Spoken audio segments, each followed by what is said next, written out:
I've been in this business a long time, and here these two millennials come along and rock my world, and I learn from them. So shame on anybody that's been in the business as long as I have, and we think we know it all. We don't. We need to listen to the youth of today and to the young adults and say, because how they shop and how they consume goods is so different from how we do it. So, if I see something or I'm not sure about something, I go running to them. I'm like, okay, what do you think, ladies? What should we do? What do you do when you go out shopping? And what is they're TikTok? the ones that keep it fresh for me. Yep. Right? And then I get excited and all caught up, and then I'm learning from them too. Hello and welcome to the Strategy with Jason podcast, your mobile podcast for all things automotive strategy. Today, Jason is chatting and laughing with Susan, Justina, and Sarah from Mississauga Toyota. They'll be discussing how the customer perceives your brand and the value of the customer experience. This is one you won't want to miss, so get ready to laugh and learn with your host, Jason Harris. Hey, what's going on, everyone out there in Podcast Nation? It's Jason Harris here with Digital Dealership Solutions. Hey, thanks for joining me on another episode of Strategy with Jason. Today it's a very special episode. We're actually here down at Mississauga Toyota with some of the most amazing women in the industry, and I'm just going to flat out say the most amazing women in the industry. I have Susan Gubasta, president of Mississauga Toyota and president of TADA. Did I get that right? I am no longer president of TADA. I am past president. I am now president of the Canadian International Auto Show. There we go. Okay, it's all good. There we go. And your right hand and left hand, I'll let you introduce them. Well, on my left hand, because she's closer to me, is Justina Wilson, in proximity, that is. Justina is my marketing manager. Yeah, she's closer to me in life, too, because she's my niece in that sense. And my step-niece is Sarah White. She's on my right side. And Sarah is my BDC manager. She's one of our sales managers here. She's worked her way up over the last almost 6 years. Yeah, 5 years. Yeah, she started as a service advisor, and anyway, so these two are my left hand and my right hand. The niche she chose versus the niche she got. Right. Yes.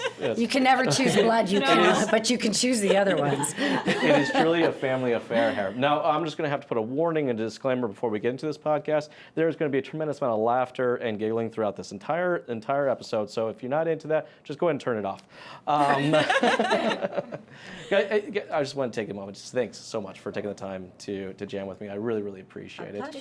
We got some opportunity to kind of talk off camera a little bit, kind of the direction we wanted to go. But before we do that, just to kind of get a little context, Susan, I'll start with you. If you can just kind of give me just a quick background of your time in the industry and what you've been up to. I know it's a lot, but Short and long of it, 25 and a half years in the business. Never thought I would stay in it. My father convinced me to get into it. I'm now second generation that's taken over. The last 15 years I've been with Toyota. It has been an amazing ride. Really proud of the manufacturer that we represent.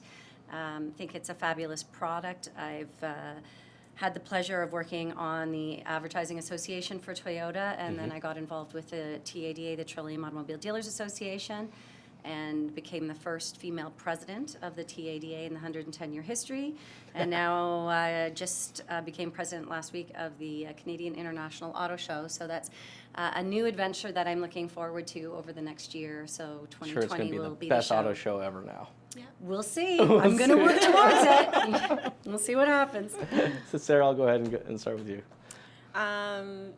Again, long story short, I never planned to be in the automotive business, but was encouraged to apply because dealerships are always hiring. Needed a job out of university. So by fluke, I just kind of went around, put my resumes in, and got hired as a service advisor, and then had to go home and YouTube what a service advisor does because I had no idea. And then oh, great! And we hired you. Yeah. Oh, so I did. Yeah. And then I got hired at Mississauga Toyota for the same thing. And then within I think about 5-6 months, I was promoted to business and finance manager. And then for there, I've transferred into the internet sales department at Mississauga Toyota. So fell into it, but have loved every minute of it since I've been in it. So that's awesome. Yeah. All right, Justina, you're up. So for me, I'm third generation. I never thought I'd come into the automotive industry this soon. I knew I always wanted to. Actually, our Grandview Ford store, they got me little cards that said dealership girl when I was 6 or 7. Really young. Yeah. And I would give them out to everyone. So it was my first business card. So I knew I always would become part of the industry, hopefully, but never this soon. So I did business school at Queen's, and then I was in advertising for about 2.5 years. And then Susan realized she needed someone in marketing at the dealership. And then I went to a conference with her, and I'm like, why not me? And she's like, what do you mean, why not you? Well, what about you? I was like, what about you? You have a job. They're like, fine, but you got to go through the interview process. So we went through that, and then now I'm here 4 years later. 4 years Three and later. a half. 3.5, Yeah. yeah. That's awesome. I feel like That's I've been awesome. here forever, so, but it's been Yeah, it feels like you've been here forever too. Oh, sorry. Outside voice. Outside voice. Well, guys, the topic I actually wanted to dive in today was actually sitting on the wall, literally right behind us. And I just think it was so cool because, I've had the opportunity to be in a lot of dealerships. And, very seldomly do I see someone just literally put the statement right out there. And, it's one thing, I'll actually read it. Communication is a requirement, not an option. And I think that's, I think a lot of people will actually run their dealerships or run their businesses like that.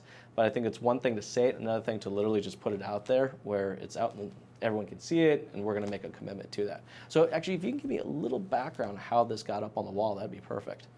So one day I was in a meeting, and that statement literally fell out of my mouth, and my general manager, John Hall, said, what did you just say? And I'm like, I don't know, what did I just say? And then I'm like, I think I just said communication is a requirement, not an option. And we just went, that is the bane of the existence of businesses. Yes, we acknowledge it. Yes, we talk about it. Yes, we say we do it. But if it's not right in front of your face, it gets forgotten. 100%. And without communication, you have nothing. With communication, you have everything, because then everything is above board, everybody's on the same page, and it starts at the bottom and it has to trickle its way down throughout the entire store so that we all understand the whys and wherefores of what we are doing.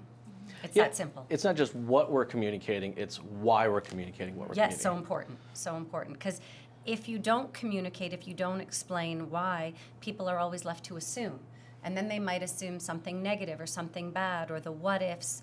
But when you say, here's what we're doing, here are the reasons why, you go, oh, I see. Because when I first started in the business 25 years ago, I was a business manager. And, I was in the business office for 4 years, my first 4 years. And I never understood why the general manager at the time would do certain things. Well, because I was in one silo or one department, and I didn't understand how one wove into the next department and the next department and the next department. So between this statement and the other thing that we have spent years working through and getting rid of are the silos in this dealership. So we are one department under one roof. That's how our guests see us. So why aren't we operating that way? We need to operate that way. And it makes it so much easier at the end of the day. So when we have our weekly managers meeting, the minute that something is said and it's like, well, it says communication is a requirement. And it's always in our face, and it's always a reminder. And that way there are no surprises. And I think usually that's- Susan's first question is, did you communicate that effectively? Every problem or situation that we have in the dealership, it comes down to a miscommunication or lack of. Yeah. Very true. And Susan's like, well, did you do this? No, we didn't. Or yes, we did. And It always seems to be the root of Yeah. any issue, good, bad, or indifferent, is a breakdown of communication. So Yeah. Well, and really support you guys' branding story. yeah. Right? Yeah. I mean, our brand is not necessarily developed out how we want to be perceived. It's literally how our customers are perceiving us. That's the reality. That is the reality of the Yes. brand, right? We Yes. would love our customers to perceive us as ABC, but in reality, they perceive us as this. So, and I agree with you. So many times you walk into a dealership or in many businesses where you just feel like they're just silos. There's just, there's not actual a team. There's just this department and this department, and I mean, how many times I've sat in a meeting where I got the new car manager over here, the service manager over here, the used car manager, and the parts manager. And if I wasn't in the room, there could be a full-on fist fight because this one doesn't hate that one for this reason, and so on and so forth. And the customer knows that. They feel that, feel it. even if it's not communicated like that. They all feel that way. Correct. So I think it's a great way to kind of bring the entire team together. So I understand from the owner side the importance of having everyone communicate, and how that has to be. It's not an option, it's a requirement, right? Right. How does that affect, Sarah, I'm going to ask you, how does that affect the sales floor? Well, I think it has a huge effect because we carry it into everything we do. between managers, we have to make sure we over-communicate, if there's such a thing. And then communicating with our guests and teaching our salespeople how to effectively communicate with our guests, whether that's making sure the outline of the deal is confirmed, the outline of the features of the car that they're getting, communicating the pickup date, what's to be expected at delivery. Like, there's so many stems of that communication that need to be followed. And I think one great thing with Mississauga Toyota is, and Susan in particular, is that we don't rest on, well, this is the way it's always been done. I think that's one phrase that's really cancerous in a business. Well, this is the way it's always been done. That's why we do it that way. There's always an open floor of communication in the management team, not just sales managers. Like, every Monday, like Susan said, we have a meeting. And, if it's not working, well, just because it's all the way we've always done it doesn't necessarily mean it's the way we're always going to continue doing it. And unlike a lot of dealerships that you've described, where there is this divide between parts, sales, service, right? It's not like that here. And I think part of that does come down from the way that we brand ourselves, and Susan's brand does kind of thing. But parts and service get along famously here. And I mean, a lot of people have transitioned internally. Like, I'm an example. I started in service and now I'm in sales, but some of my closest friends here are still in parts and service. So I think it really trickles down through all departments, not just in sales.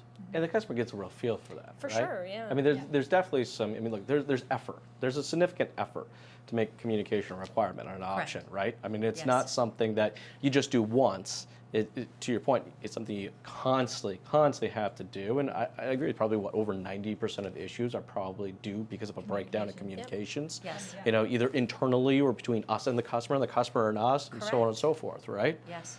So, I mean, putting that time in there's huge ROI to that, but you have to understand that it is time. This doesn't happen overnight. Making this kind of commitment, it's a marathon, not a sprint. Is that safe to say? That's very For safe sure. to Very say. Okay. I think once you make it a part of your culture, though, like we have, it becomes a little less Embedded. tedious because it becomes unconscious competence, as it's described, right? Like, it's just something you do, and it's innate, right? Like, we're just ingrained to over-communicate everything. We have a paper trail, like everything.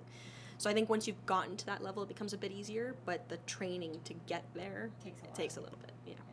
Change does not occur overnight, and you just can't give up. And that's one thing that we don't do here. We're always willing to, as I say, throw certain stuff against the wall and see what sticks, and then move on from there. What's working, what's not. Let's tweak. Let's change. The world has changed, and if we don't change along with it, if we don't change along with our consumers, and all I do is take off my work shoes and put on my consumer shoes and go, well, what would I want to see as a consumer? And it's as simple as that for me, and we always talk about that. Well, let's put on our guest shoes, and what would their expectation be? What do you think they would like to see? And if you can take that step back before you take the step forward to change, alter, shift in your business, it's worth the effort. 100%. And the Most byproduct definitely. is an experience. Yeah. It is. It can really create an experience. Yes. And I Yes. want to talk about experience, but before I go to that, I want to talk about on the marketing side. Yeah. So, this commitment to communicating at every single level all the time, how does that affect the marketing efforts then at the dealership? Yeah, communication is the biggest thing for marketing, as you know, and we work with you closely on that. In every department and every ad we put out, we have to be careful. Make sure we're clear, concise, simple for the user, for the guest, because if they're reading something that's way too complicated or convoluted, they're not going to click on that ad or go on our website or really understand what we're trying to communicate. So we're always constantly evolving with you, and every week or 2 weeks, if it's not working, we try and change the wording, and it's just so important, especially with the guest perspective and how everything's evolving. But yeah, it all comes down to communication and what we actually want to tell the guest and say to the guest to get them to the next level, to come into our dealership or fill out that lead form, whatever that looks like. But yeah, communication is the biggest thing for marketing, and making sure we're clear and consistent with the OEM level and then down to our dealership level, but still try and figure out how we can differentiate ourselves from the different dealers that are around us, but at the same time still be in line with Toyota. So it's every month we're doing something And you completely say with different. every department, like because you're marketing advertising for the dealership, so it's another area where you have to communicate with everyone, and you cross communicate too, because even though it's like a parts and service ad, she'll show people on the sales side just because there might be something, because you don't live and breathe it it every happens all the day. time. Maybe you'll notice something that Right. they don't. right? Marketing is So- advertising something or putting something out there, and nobody in the dealership actually knows what the heck it is. Oh, So yeah. it's internal communications, but also you're right. how we're expressing that message to our specific audience and how we change that. Tailoring it. Yes, exactly. How do we change that? The cool thing is that I would say this is a pillar of your business. Is that fair to say? Oh, most Yeah. definitely. Okay. I mean, I thought so too, right? Oh, yeah. But the cool thing is that pillar gives everything direction, all right?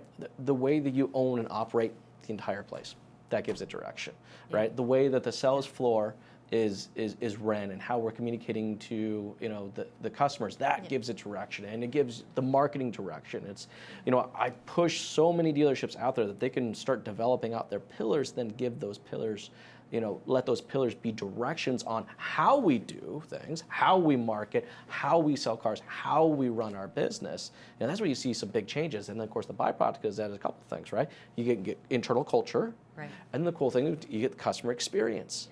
And that's kind of one of the next thing we're going to talk about is that customer experience. I'd love to hear each one of you guys' thoughts and opinions of how that's changed and what the direction we're heading in. So, Susan, we'll start with you. Well, I've been saying this for years now, where it comes to customers and how they used to shop versus how they shop today. Back in the day, they used to go to, a half a dozen stores, and they would kick tires, right? Literally kick tires in the showroom and check out the vehicles. And they don't do that anymore, and they haven't been doing that for, 3, 4, 5 years now. They're clicking the tires online, is what I say. They do their shopping at home in their PJs, and then they narrow it down. And when they're arriving at your store that they're ready to do business. It might be you, it might be one other manufacturer, or it might be you versus another Toyota store, our store versus another Toyota store. But what can we do to provide them with that experience? And that is through the culture of our store, how friendly we are, how helpful we are, how well we have educated our staff. Education is key, and Sarah is stick handling all the education for us on the front end of the house and has done an amazing job bringing the sales team around to really focusing in and getting consistent in terms of how we present and knowing the product. And it has done our front end culture a world of good. She's a great leader that way, and again, she leads by example, boots on the ground, day in, day out.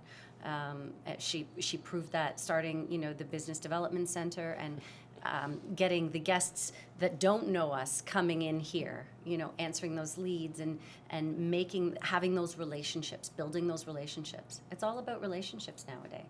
And if they enjoy the experience that they have, and through that experience they come to trust us, then hopefully that connection is there and they're going to purchase from us, whether it's a car, whether it's service, whether it's parts, but they're going to purchase something from us. And it's through that relationship. It's through the development, relationship, right? all day long. And that's what I think as a consumers we're all looking for. We're looking to connect with a brand. And we are looking to connect with somebody that, and I always say this, and they've heard me say this a million times, the whole team, we just need to be the easy button for anybody that walks in the I like store. that. Right? Let's just make it easy and simple for the guest so that we don't give them a reason to go, they didn't really take care of me today, or they didn't answer all my questions, or I just didn't feel right. No, let's just be transparent, let's be open, let's help them, let's answer their questions, and if we don't know the answer, say that's a great question, let's go find out the answer together. There is somebody in here that's going to know it. Let's just keep it simple. So I'm curious, if you were to come up with 3 words that you would hope your customer would define you guys as a brand, what 3 words would you choose? I don't want to put you on the spot. I'd say, no. As a brand for Mississauga Toyota, I would say that we provide a transparent experience. We are honest, and I know everybody's going to roll their eyes for me saying this, but it really is here. We are not a dealer group. It's that family. It's that comfortable atmosphere. I don't know how many times I've had... homey feel. It's that homey feel where guests have come in and said, every time we walk in here, everybody's smiling, everybody's happy. It's just easy to walk into this store. They don't feel there's this wall that's been built up between the employees and the guest or the consumer, right? So easy, because that was one of the words. Yeah, it's just We're we've easy. used that now a couple times, Yeah. right? And I think when we define those words and then we let those words kind of give our processes some direction, then we can create some experiences, Correct. from that. Now, I'm kind of curious, we'll go from marketing and also the sales floor. I'll start on the sales floor first. What does that experience look like? It's one thing for us to say, this is what we want our customers to think of us, this is how we want them to perceive us, but then how do we actually communicate that or how we develop that out into actions so they actually feel that way? Well, there'd be two different pathways. We have our digital showroom and then in the physical showroom. Good point. I handle the digital, so I know the difference of both. But assuming you're asking about the physical showroom and what we strive to offer for the experiences, it stems right down to the fact that we call them guests and not customers. We treat them like we're welcoming them to our home, which it is our home. I spend more time with these lovely folks than I do the people at my house. I get a couple So hours lucky, a eh, night. Sarah? No. So they are our family, and You gotta be, guys. Yeah. Yeah, that's so true. yeah, though. we It's want you to true. feel like when you walk through those front doors that you're walking into our house, and we treat you as if you've come into our home. You're our guest, and right away we kind of just take the pressure off and make you feel like you've been welcomed in as a guest. So right from how we greet you, it's your first time here, I'm offering them a beverage, and kind of gearing the experience to how they want to do business. And from what I hear on the floor from a lot of our guests, they really appreciate it because they'll come from other places, because often they'll be shopping, obviously, and it's like, well, I just walked through that door and nobody gave me the time of day, or they gave me too much attention. They were like, are you buying today? Are you buying today? So I think just taking the pressure off and then making them feel like it's a place they want to be and that they're amongst friends and family, I think is the first and foremost. Making them feel comfortable. Yeah, and once you've made, you have that Get them a popsicle. trust, Right. popsicle hotline. Uh-huh. Popsicle hotline. Yeah, once you've kind of felt like you've trusted your, there's this warmth that you feel, that you don't feel like this cold corporate sensation that you feel like going into a lot of dealerships. I think that's the first and foremost. With digital, it's about getting back to our guests quickly, which is, every industry standard will tell you. But what I strive to tell with my team is it's really important to get them back to them quick, but I'd rather you take that little bit of extra time and get back to them with more quality than just a quick response. And I think that's where our digital showroom guests really appreciate, and where we see a lot of conversion into in-store appointments, is we get back to them quickly, but we get back to them with information that's relevant to them. So if they've asked a question, Transparent. we've answered it. We haven't deflected it to, okay, well, I'm going to try and land you on a car and basically pre-sell you and everything. Like, if you want to go that route, we will, but we're not going to just dive the fact that you asked us for a quote or asked us about your trade-in and go, well, when can you come in? When can you come in? We're going to be the advisor you're looking for online, because that's how you've told us right now, this is how you prefer to communicate. And I think once you've kind of done business in the way that they want to electronically, then they see that, and then they feel like they've earned the right, or we've earned the right for them to come visit us in store. Whereas I get a feedback from a lot of other people, well, I never even heard back from anyone, or you got back to me so much quicker, or you actually answered my questions. That's what a digital showroom guest values. So I think that's the main thing we try to offer for digital and physical guests. I think it's so cool that you concentrate on that, because so often we talk about the experience, right? Instantaneously, people want to go to that in-dealership experience, but you're so 100% right. That experience starts online and then moves into the dealership. And just to add to that, the other thing that we've developed over the last couple of years truly is, and whether it's that digital experience or it's the in-showroom experience, and they're two different experiences, but there's consistency of process in each one. Yes. And by sticking to that, now, yes, do we blur the lines a little bit? Yes, because the guest is driving the experience based on how they want to interact with us and how they want to do business.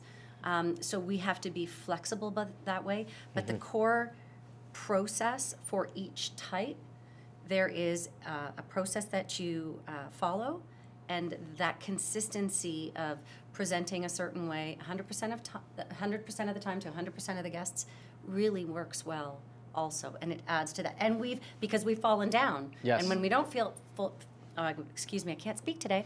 When we don't follow the process, then things fall by the wayside. So that has done really well, and Sarah's been really good again, coaching and training with the team along with the other sales managers to ensure consistency of process. Yeah, and you don't want to avoid the fact where people kind of feel like you're pressuring them either way, whether it's digital or in the physical showroom. So I think following that process alleviates it, and right from new hires, because they go right into the training of our processes.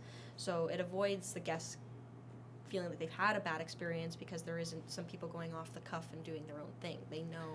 It's a standardized process to Yeah. make it easy. Going back to the easy Yes. button, right? It is to make it easy, and by standardizing that, you're ensuring that you're always communicating. Correct. Right? Yes. And doing it consistently just creates that culture element. It's just that consistent experience. So, when I receive that transparency and that ease of communication online, and then I come into the dealership, again, I receive that transparency in communications and that ease of doing business. That kind of all wraps together and gives me that really kind of, I'm at a home kind of feel, not necessarily at that cold, steel Yeah. building kind of Corporate corporate And then at environment. that level, yeah. they'll recommend you or refer you. And Mm, a lot yeah, of businesses exactly. right now, that's the big cornerstone of whether they're successful or not. Like I forget where I shopped on the weekend, and I think it was even, I just went into Milestones and I did the electronic payment Yeah. at the time. And then at the end of my electronic payment is just, would you recommend us? Right? And that's the question that, and even Toyota's survey's gone that way, is, would you recommend Mississauga Toyota? And that's the big cornerstone of whether it's successful or not. Because ultimately, you can feel like you've done everything right, but if you ask the customer, would you recommend us to your friends and family, and they say no, well then, Where did we fall where down? did we fall That's down, true. right? That's Because true. that's the Yeah. big deciding point, is if someone would recommend their friends and family to you, then you've done it right. Now, So- how do these pillars in the marketing then give it some direction? Yeah, so for starting with our website, so our digital Mm-hmm. showroom, that's been a really big project that we've been working on and is ongoing. We've been working on it for the past probably 4 years really intensely. So basically providing transparent communication and all of the answers or questions that guests need, all of the answers are on the website. Mhm. So we try and do that not just from the sales side and providing accurate pricing and all of the different specs of each vehicle and what we actually have in store and on our lot, but also on the parts and service side. We've developed a whole bunch of different pages of all of our maintenance services, and even on the finance side, the business office side, we've created videos on leasing versus financing and just any tips that guests might need. That's been super important. So we're really trying to, everything that you learn and you can find out in the dealership, we need to bring that now to the website. So it's an ongoing process. We still have things that we have to tweak all the time and add and change and everything. It's a moving target, don't you But it's find? a Like moving it's, target. things are always changing, so 100%. you have to shift with it. And always Yeah. new content Oh, that you're always new adding. content, yeah. And then Yeah. also providing, like we work with you, creating the ads, and then once the guest clicks on the ad, it's transparent and exactly the same once they hit the landing page on the website, and all the information is provided. So not clicking on a ad and then going to the home page and then they're lost. So actually sending them to the relevant, right yeah. information. So it's really about that, again, transparent communication and clear direction of where they want to go. Yeah, we want to make it easy, right? You have to make it easy. Transparency easy seems to Yeah. be a theme that we just kind of keep going back Yeah. to, Very right? much so. At the end of the day, too, what we always talk about here as a team is when you look at our digital showroom, wherever you are online, you want to make sure that you're constantly moving forward. As a consumer, when I'm on a website and I get stuck and I can't find what the next step is because it's not clear, Yeah. I get frustrated and I leave. You leave. So now 100%. you've lost me. I'm gone. So that is something we're always striving for, is to ensure that you can always move forward in the site so you don't get stuck and you don't know Lost, yeah. and lost, and then you just go, I'll just go somewhere else because I can't get the answer here. So And I love what all of you guys are saying, because at the end of the day, this is a commitment. This takes time. This is not something that, like I said, we're going back to it not being a continuous and sprint. ongoing work. Well, I think what you it is, know? and I keep going back to the sprint and marathon thing, is because in this industry we get so stuck that an ROI has to, anything we do has to have an ROI within the first 30 days. Right away. Like it has to be these 30 It's not days, reality. or I'm not going to invest my time. I mean, Susan, you clearly invested a lot of time and money, all right, into not just not just into a short game, but into a long game. It is Like I a said, long that game. those moving targets, it's always moving, it's always evolving, Yeah. right? Those processes and the coaching and training that you're doing right now, that's never going to end. You don't doesn't. just you don't Training get isn't done. something you did, it's something you do. Exactly. Yes. And the marketing the same way. I mean, those messages that we're creating and the content that we're putting out there, it's never going to stop. Right? We're always going to be trying to find better ways, Better to your ways, point. and what's Exactly. new and what's Evolve. different, and what's going to catch somebody's eye. What we run today might not catch, for example, just my eye, but in 2 weeks we come up with something new and different that's now going to catch my eye, which Yes. is great, right? Because you can't appeal to everybody at the same time. So Mm-hmm. if you're constantly keeping your your content fresh. and evolving. If And Susan didn't evolving. have that innovative mindset, I don't know where our business would be today. No, Because even just the fact that Susan went digital a few years ago, you know, and then there was pushback from internal employees 8 there. years ago. Or yeah. Right? Years ago. 8 years Just ago. feels that. Yeah, It feels feels so like a lifetime ago. But people didn't in think one that that sense. was the way, right? And if Susan just didn't have such a forward-thinking mentality, then the business would be in a completely different area. Like if you didn't go 100% digital from 8 years ago when there was pushback for you, I don't know where we would be today, right? Because you're the visionary that sees the future and is willing to adapt and change. And I think as a team, you guys just do such an amazing job working together of always kind of pushing forward. And I actually think that's a great segue into what I would like to talk about next. Can I add to Yeah, that very absolutely you quickly, can. though? So I'm going to give props to the girls. You know, I call them my dream team, and I've been in this business a long time, and here these two millennials come along and rock my world, and I learn from them. So shame on anybody that's been in the business as long as I have, and we think we know it all. We don't. We need to listen to the youth of today and to the young adults and say, because how they shop and how they consume goods is so different from how we do it. So, you know, if I see something or I'm not sure about something, I go running to them. I'm like, okay, what do you think, ladies? What should we do? Like, you know, what do you do when you go out shopping? And but like, What is they're the TikTok? ones that keep it fresh for me. Yeah. Right, and then I get excited and all caught up, and then I'm learning from them too, as much as I can short end their learning experiences just from my years of experience. But it's a two-way street; it's not a one-way street. So. Well, and Susan, I think that hands down, that's always what's made you a great leader, and will continue to make you a great leader, right?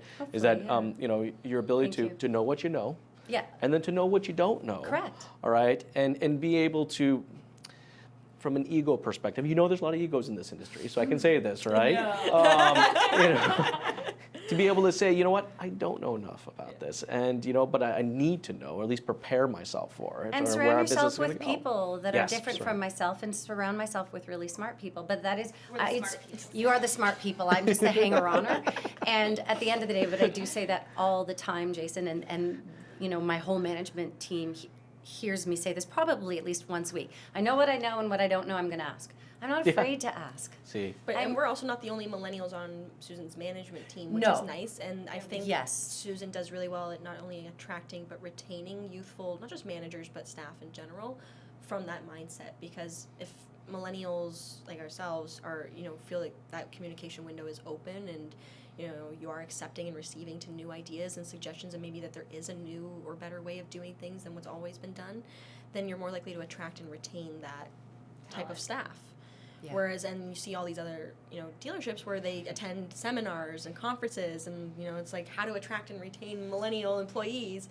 Well, it comes really down to the top down, right, and being open and receptive to the culture that those people like to work in. And well, it's I think that's what keeps us. it's the commitment to the communication, Yeah. right?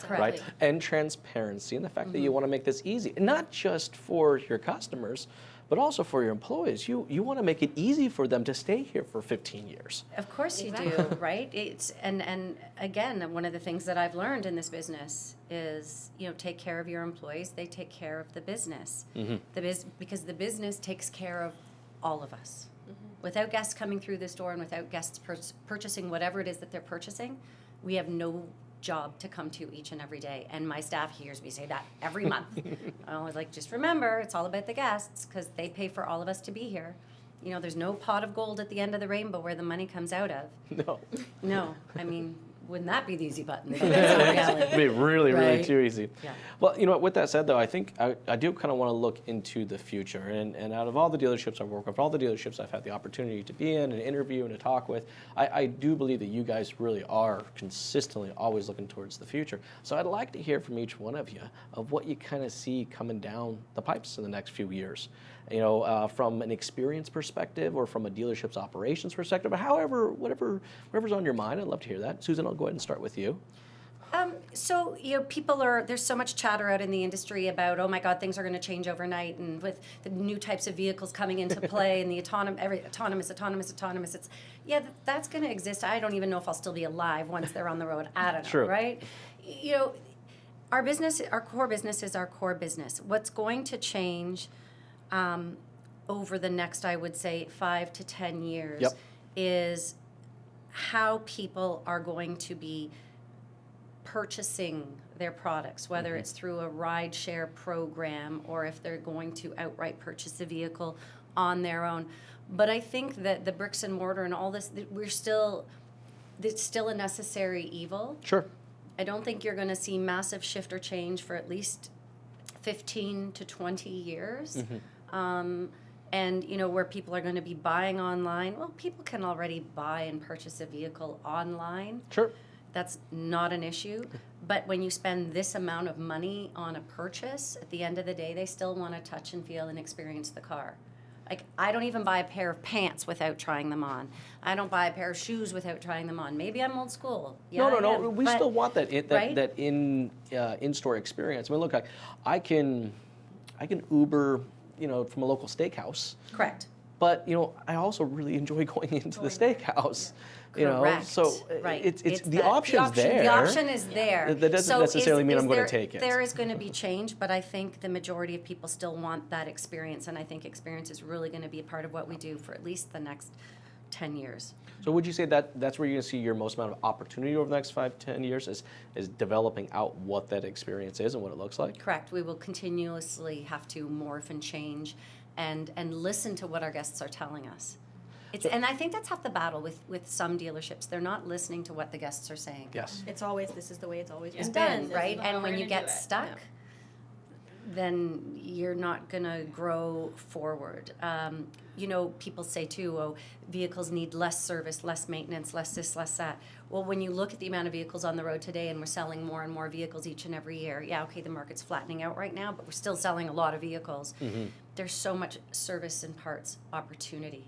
So to focus on that aspect of the business also is a huge key to what dealerships need to look at. People That- commute more that and more, like look at retention That's myself, right. right? experience. So is Sarah that- commutes from Guelph to Mississauga every single So day. although my vehicle's service interval is short, it's 1 year, 15K, I am still servicing every 2-3 months because I put on crazy I mileage. hear you. I'm the same. So, I mean, just Right. because the intervals change doesn't mean, and I think people commuting from home to work is only getting larger because people like the out-of-city living, but in-city work.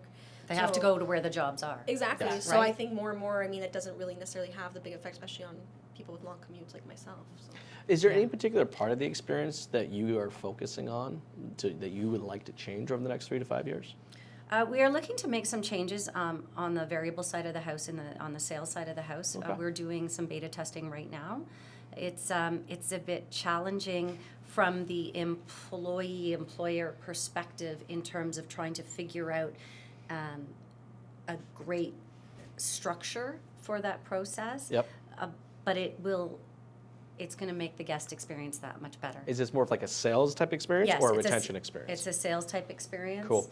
Where the guests can come in and they deal with one person from beginning to end. They don't morph over to a business manager and have to go through the business office Oh, process. very cool. So we've been doing that now for 6 months, and we're going to try a few more people at it. But our business, we are pleased to say, or lucky to say, is growing. So do we get another business manager, or do we try our hand at training a couple of the product advisors to learn process from A to Z and see what that looks like? That's so cool you guys are testing that. I think that's really, really neat. And that's the thing, like I said, we're really willing to try things. Yeah. We're willing to throw stuff against the wall and see what sticks and what doesn't. And if that doesn't work, okay, we'll try something else. But we're not afraid of change. Don't be afraid of change. Change is just that. It's change. And you have to try. I completely agree. It's as simple as that. I can go on about that, but just change, because the world's changed. So we What's need to that get on the commitment? change Right. bandwagon, Right. is what I say. Justina, I'll go with you. Or Yeah, with so- marketing, what do you see Well, I that's going to think- really kind of change over the next few years? I think the discovery phase is going to be a little bit different for Okay. guests. So they're going to be, I know a lot of people do a lot of their research online, but I think it's going to be even more going forward because there's more the younger millennials coming into the Good point. We're buying spending more phase. and more time online. Yeah. So I think that chunk is going to be bigger, and then leads are going to increase.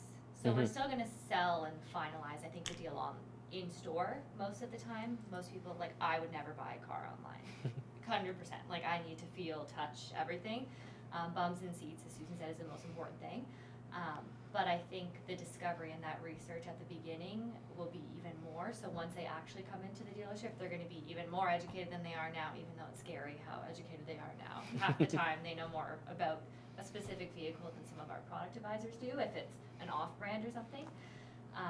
But I think so that's even going to be more important to have that knowledge and the dealership when they actually come in, because they're going to have basically like 98% of the information done and ready when they come in.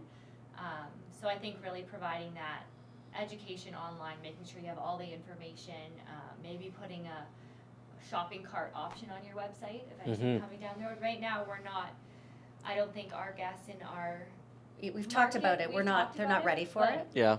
Because there's a lot of process that goes into it. There is. It's not as simple as just slapping It a is not. buy now option on No. your website. I mean, there's a lot that does go into it. I don't think we're there yet, but maybe 5 years down the road. Is that a direction you think from a marketing experience, I think so, of 100%. Getting people to maybe take more of the processes or the purchase processes online? Yeah. I mean, they may not complete it. Like, let's say if there's 10 steps, Yeah. right?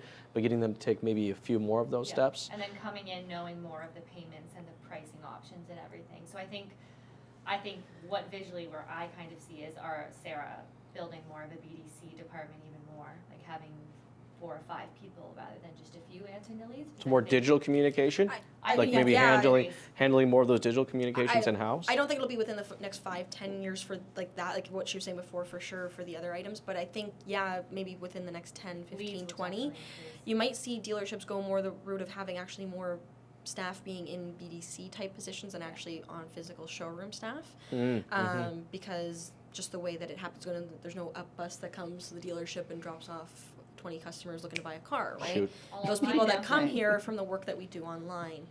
And then I think even more so going from the sales direction in the future, we already do a bit of it now, but offering things that, will not necessarily deter the customer from coming in store, but kind of how they want to do business. So, for arranging a test drive, for example, sometimes within the window of Monday to Saturday in the time slot we're open, it doesn't work for them. So offering something like an at-home or an at-work test drive, or even just something where, and I mean, it wouldn't necessarily be favorable to the dealers in some cases because you lose that opportunity in the selling during the test drive.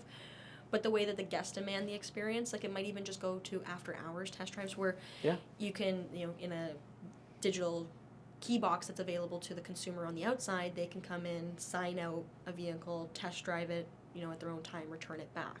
Those types of digital, virtual things that the consumer's really seeing in other aspects of retail that they're going to want to see in our business. And again, I don't think it's in the 5 to 10 range, but in the future for sure.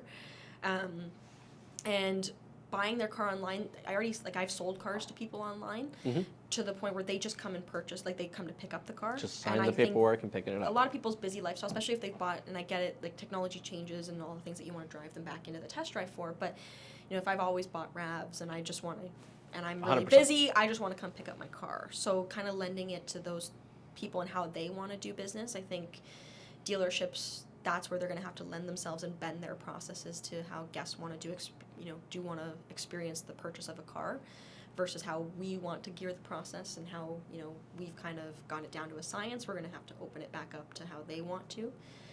And then also just maybe even the use of virtual items. Like there's more of it happening in Europe, but, coming down where you could actually virtually construct your vehicle in front of you. So you have a virtual simulation of, okay, well, this is my Highlander, but this is what it's going to look like when I add X, Y, Z. Not just a PDF picture of this is what the accessory is. Like they can actually build their thing and see it in front of them for more visual people. So I think those are some major changes that we'll see going down the line. And as Susan said, too, removing the silos and making it so, one person kind of handles you beginning to end. And I think the stigma of the box, more and more people that have purchased a car, especially if it's not your first car, you don't want to go back into the box or the business office. So finding a better way to still present those really important options to customers, but in a way that they want them presented and, something that they can maybe add a la carte after the fact. And I think those are really the changes where it's funny because people want to do everything they can to avoid the salesperson, but still have that direct communication experience with a real person. They do want it. They wanna want feel the like they're same in feeling control. like it's a real person, but avoid it up until the very last minute. Because it is is what still they such wanna a big do. purchase. Yeah. They do want that relationship and interaction to make sure they're actually making the right decision, but still, do as much as they can alone at first. Right. So the one thing that I just want to add to that, for sort of to lump it all together, where I look at this business, and as Justina said earlier, one thing I always say is bums and seats. So when somebody talks to me about purchasing a car, I'm always like, well, have you driven it? Well, no, I know, I like it. I did all my research. And I go, but how do you know it actually fits you? And I have a very 15-second story at a gentleman here 8 years ago, I was going to say 7, 8 years ago, he bought a Corolla, or he was driving a Corolla. He came in and bought the redesigned Corolla, so the next generation. So he didn't test drive it. He's like, well, it's just a Corolla, so it's fine. I love my Corolla, so I'm just going to get a new Corolla. Came back 2 days later and sat down with me and said, I want my money back. And I said, well, what's the problem? And he's like, I don't like my Corolla. And I'm like, well, what were you driving before? And he said, a Corolla. And I said, okay, and what year Corolla were you driving? And whatever model year it was. And he bought this brand new Corolla. And I said, well, it's a different car. He's like, no, it's not. It's a Corolla. I said, but it's been redesigned. And it didn't fit him. It physically was not comfortable for him to sit in the driver's seat. So I tell people that story all the time. And actually, a business associate of mine in this business, I took him out in a car that he's like, oh yeah, that was going to be my next car. And after I took him out, and he's like, oh, I don't like it. And I go, well, then why did you think that was going to be your next car? He goes, well, I just like the look of it, but I thought it would be perfect. He goes, but I don't like the drive of it. Yeah. And I'm like, but you need to test drive it. And he goes, I'll be test driving from now on. We forget. Yeah, well, we Right? still need that touch. We still need that touch. It so- just reconfirms all the thoughts and emotions that we had that this is the right product. Correct. We just got to take it to the next level and just the physical element of it. Right. So that's why I would strongly believe the physical element is still going to be a part. And yes, you are going to get consumers that are just going to buy sight unseen.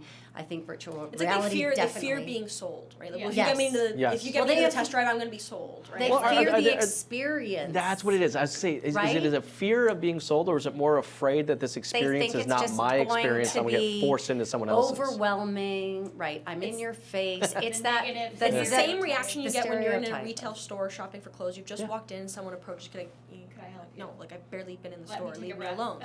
But then literally 5 minutes later, actually, do you have this in a size 9? Right? Like so Right. I don't need the help initially. And it's like, but well, I actually kind of do. Right? It's the same thing with the Now test I'm drive, ready. right? Yes. Now I'm ready. I wasn't sure about you at first, but now I'd be. So I think also, and that's what we train salespeople, is don't rest on the first no to the test drive question. It might have just been no for right now, depending on maybe they Good point. hadn't opened Very up good to point. you, or whatever. Maybe they hadn't had the right vibe, and maybe they just didn't feel comfortable in that moment test driving a $30,000 product. Whatever the case is, but don't let the first no be the only no. It might just be no right now, right? Same thing when you ask a guest when they first come to your home, you want a drink? No, I'm good.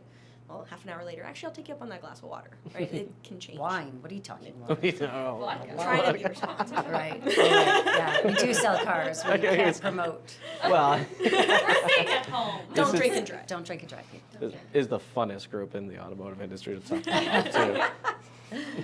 Been out with all of you guys a couple of times. I'm just Right. gonna say. Okay, we don't need to go there. All right. All right. We'll save those stories for Yes, another day. that's another, We'll save those podcast. stories for another. Yeah. So really, what it kind of comes down to is, it looks like from everyone, all of you guys are saying the exact same thing, is that the new experience is experience that's really kind of defined by the customer, not necessarily really kind of defined by us. And you're already taking that first step by developing out that.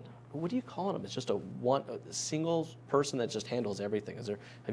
Are you naming it something, or is it Just just a product, or it's a hybrid product specialist. It's just one person, Yes, not all. one We don't person. bounce between here and Yeah, there. what we're trying cool. to do, It's taking both. what you did digitally and put it into right, showroom. right, because you have essentially, one experience online, so you should have one experience with one person in the showroom. I like that. And the other thing that we are striving for, and these are little projects I'm starting to work on, and I've been working on over the last 6 months, but have a few balls up in the air right now, so it's been busy.